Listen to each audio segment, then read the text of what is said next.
Before I start this video, I just want to preface by saying that A, I do not believe that I know everything.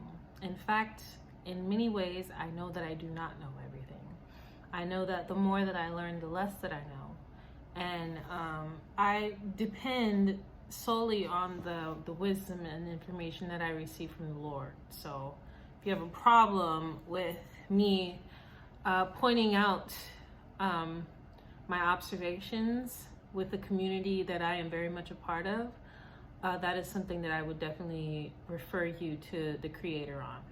That's number one.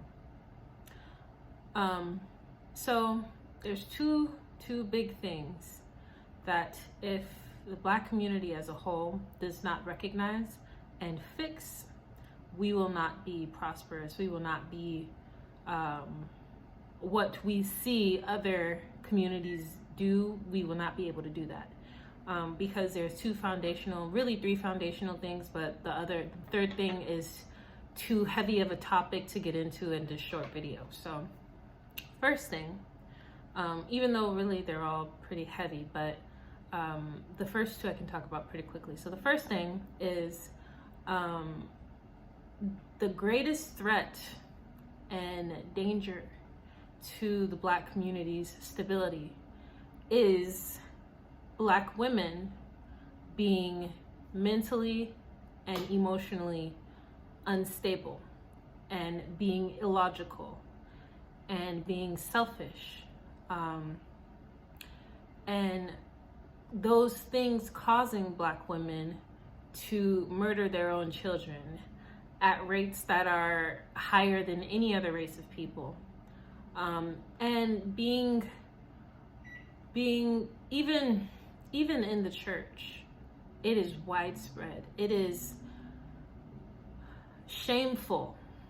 The amount of abortions that happen on a daily basis in the Black community is absolutely shameful. There is no place more dangerous for a Black child on the planet than the womb of its mother.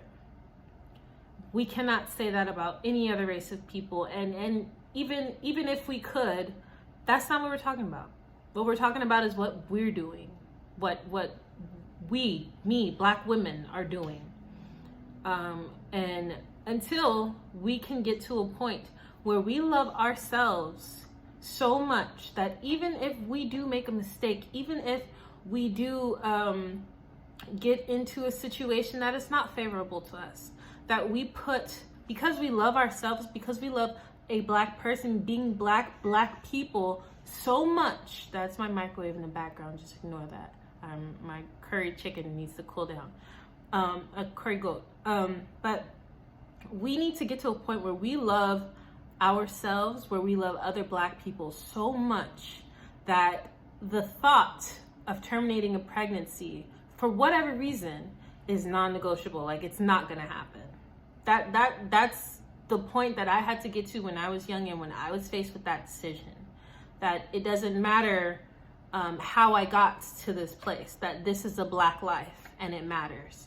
And whether I'm going to go the route of giving my child up for adoption, whether I'm going to go the route of co-parenting, whether I'm going to thug this thing out and be a single mother and be a full-time parent, and whatever I need to do, I'm going to do that because this little life matters.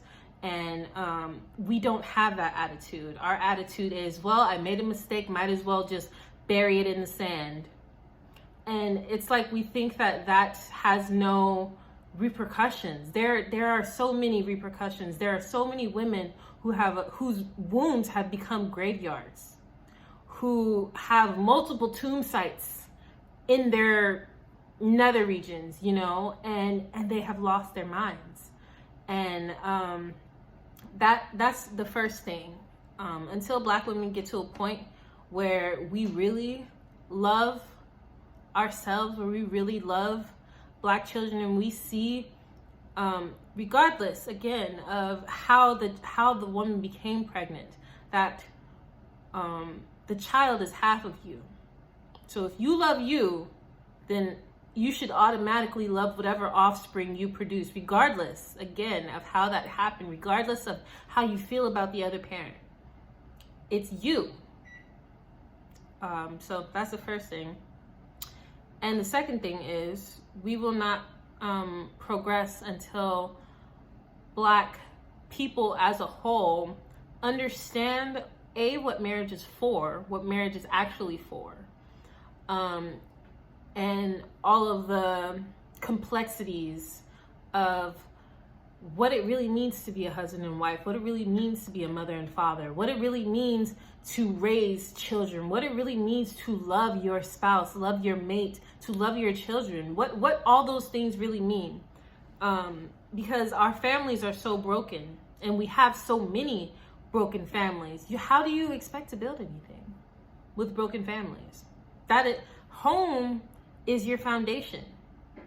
So if the homes are broken, why would we be surprised that the schools are broken, the churches are broken, the prisons are filling up because of those broken situations that people are coming from? Everything in the community will be broken when the home is broken. And until we can get back to having solid, stable homes, understanding our need for one another as Black men and women. And again, I'm not going to bring in, people of other races and interracial relationships and all that stuff. That's not what I'm talking about here. I'm talking about us as a people, Black people, not, people out in the world trying to do whatever. That's not my concern, not my MO, not what I'm talking about. But if we as a people want to move forward as a people, those two things are integral to our growth.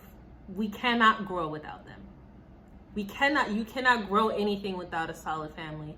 And you cannot have a solid family without love for yourself, for other people who look like you. So that's all that I have to say for tonight. I'm going to enjoy my curried goat, rice and peas, and Brussels sprouts. And I'll probably make a video tomorrow after my orthodontist appointment. So be blessed. And let's get this thing right.